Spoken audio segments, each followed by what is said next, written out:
Tyler, the creator. Keep that. Don't edit that out. It makes you feel like you're doing something wrong when in reality you're not. It can definitely be stressful, and you definitely need to take a step back and be like, whoa, I need to, focus on more important things and make sure you're not like super stressed out or getting anxiety over something or whatever it could be.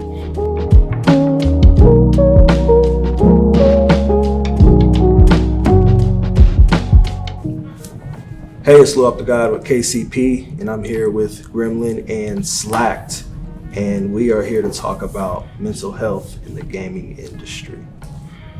What's up, my brother? What's going on, man? How you doing? I'm doing all right. Good to hear. Right. Graham, how you doing? I'm good as well. Yeah. I'm excited to have this conversation because you and I have been talking the past couple days just about various topics, especially mental health.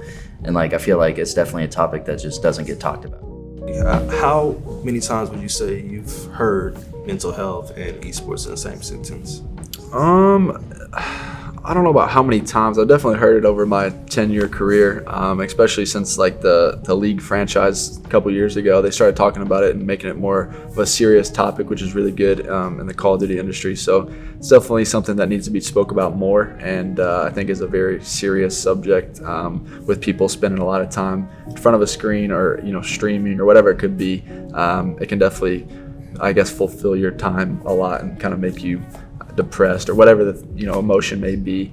So it's something you should definitely speak about. Do you feel like you've taken a break, or were there times where you feel like you needed to just step away because it just became too overwhelming for you?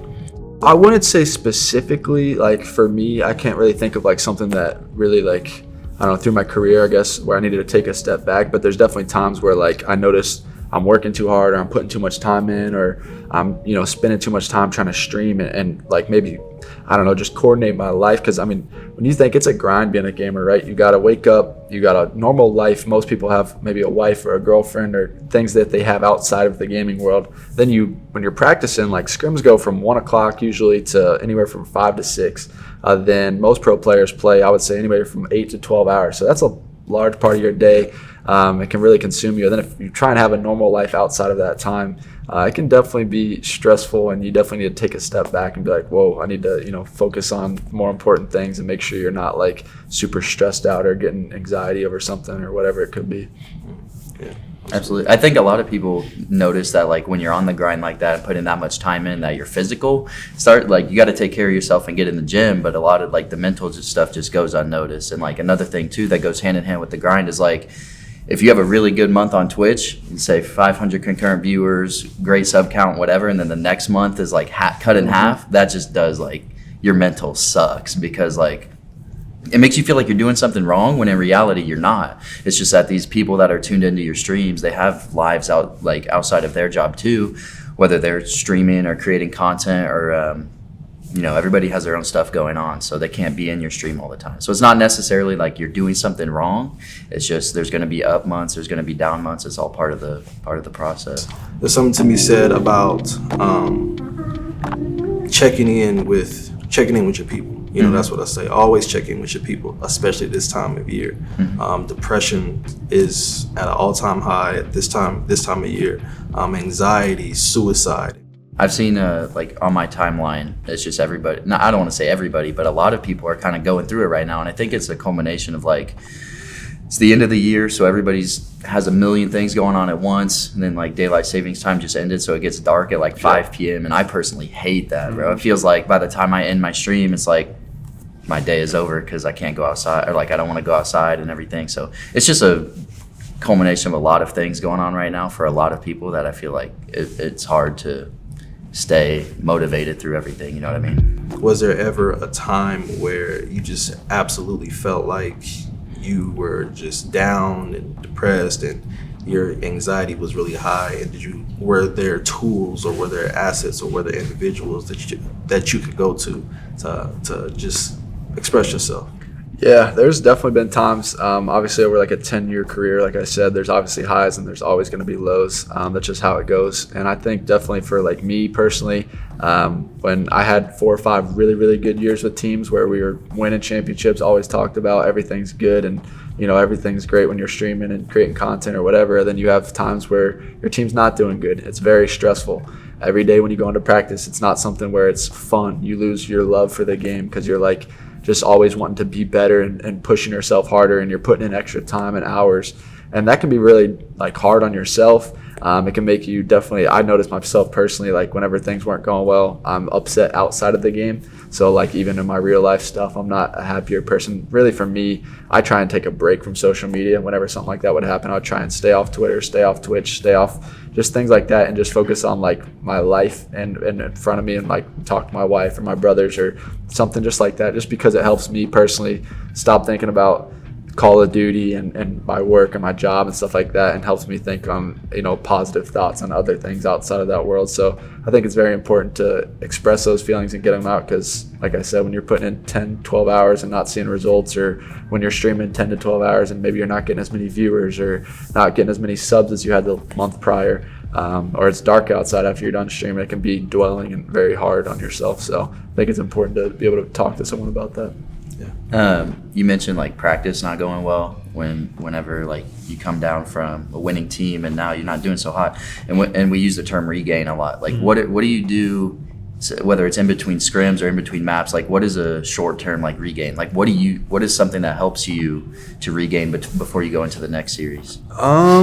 Personally, like I try and just like reset like mentally. I would try and like maybe listen to some music, kind of just think about something different other than what just happened. Like most of the time, you could probably ask any pro player, if they went up on stage, they're in a semifinals or a finals match and they lose 3-0 or whatever it may be, they try and literally forget about it. You just act like it didn't happen, and you try and just reset mentally. Because I mean, if you let something, you could ask again a lot of pro players about this, and if you let something like that affect you going into the next series, you're just gonna lose. There's been so many times at tournaments where, like, I can say specifically in Infinite Warfare when we played E-United, they lost in the winners bracket. They came right down to the losers bracket. We had started from losers round 1 to losers finals, played them, and we knocked them out right away. It's just like one of those things that you got to try and like reset, but sometimes it can be really hard. I mean, it's not easy to, whenever you have a heartbreaking loss or something like that, to just get over something. Yeah.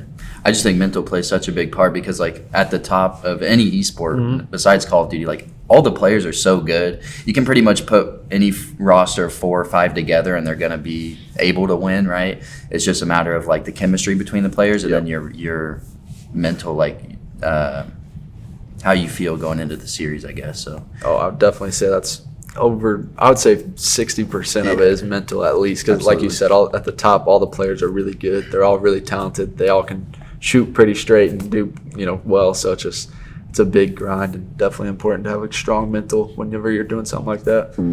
I have one more question and then we'll wrap things up. But like, so obviously we live in a world where like esports is everything to us, but it's still kind of not mainstream. And that sometimes makes it hard to like talk to family members about what's going on, right? Like playing game battles tournaments growing up, I would tell my dad that I won like a GB, and he's like good job or whatever, but he doesn't understand everything that goes into it. So like, we obviously have each other to talk to, but how have you kind of like broken the barrier between communicating that like to your wife, to your family, so they can see it as like a legitimate job? So it's definitely like a weird topic in a way, just because like you said, the normal person, I guess whatever you wanted to term that as, doesn't really follow Call of Duty, doesn't understand maybe how big it is or how big esports can be. And basically the way I explain it to him is I try and compare things to sports, because I feel like a lot of people watch sports obviously. So like I'll compare our season to like an NFL season, and I'll just say like we have regular season matches basically throughout the year. We compete in these tournaments. Then, you know, there's like 8 tournaments throughout our regular season matches. We play those tournaments for money, and that's kind of how I explained it. But growing up was a lot different, because like you said, you'd play in a game battles match or a tournament from your house, and I'd win $300 or $500. And I was like, cool, this is awesome. But my mom was like, how in the world is this, you know, working? So whenever she went to my first tournament with me and started kind of realizing like, oh, this is something way bigger than just playing video games at your house, it became easier to explain and kind of take those memories and stories and share them with other people who are kind of curious about it. So it's something I have tons of pictures and videos and stuff like that, and I kind of show family and friends and people who aren't so familiar with the scene. For sure. before we wrap it up. Yeah, there is one more thing I would like to say, and just kind of goes out to like all pro players or any esport person or any streamer or content creator. A big thing that like Nick, you pointed on, whenever you're just grinding content or just grinding streams or trying to be the best professional you can be, just make sure you don't get down on yourself with the negativity.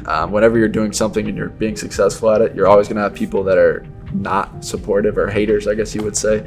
And I think it's very important for you to understand like that will always be a thing no matter what you do. So there's nothing you can change about it. Try and not focus on it. Maybe mute them from your mentions. Don't look at social media as much, because I think that can be something that's very tough on the mental. Back to what I was saying about Call of Duty, when I've had low points in my career, people like to be mean. It's a thing in, unfortunately, anything with sports or esports or whatever it may be. So I think that's super important to not focus on and kind of try and stray away from it and kind of keep your mental strong and be able to focus on what's important for you and not what other people say and have no impact on your life. Absolutely. It's okay to take breaks, right? Like like some people are grinding 7 days a week, or you see that they tweet out, I've streamed 387 days in a row, and it's like, dang, I can't imagine the like kind of success you're seeing. But at the same time, like you got to think they're streaming through the holidays and sacrificing family time. So I just want to say that like it is okay to take breaks whenever you feel like it's necessary, and you need to get like that mental reset, and it'll always be there for you when you're ready to come back. Absolutely. I would like to say that it is very, very important that we check in with our peoples. Understand this time of year during the holidays, everybody doesn't have a family to go to. Everybody doesn't have, a structure that they have. Everybody's not getting a gift. Mm-hmm. You know what I mean? So I definitely want to just highlight that it's okay to open up and express yourself. It is also okay to check in with your people outside of gaming, outside of work, outside of anything, and just make sure that they're doing okay. Yeah. Well, Great. Thank you, man. Thank you for speaking with me. And thank you for speaking with me and Graham. And I definitely appreciate you and everything that you're doing, and keep doing. Appreciate it. Keep going. Thank you.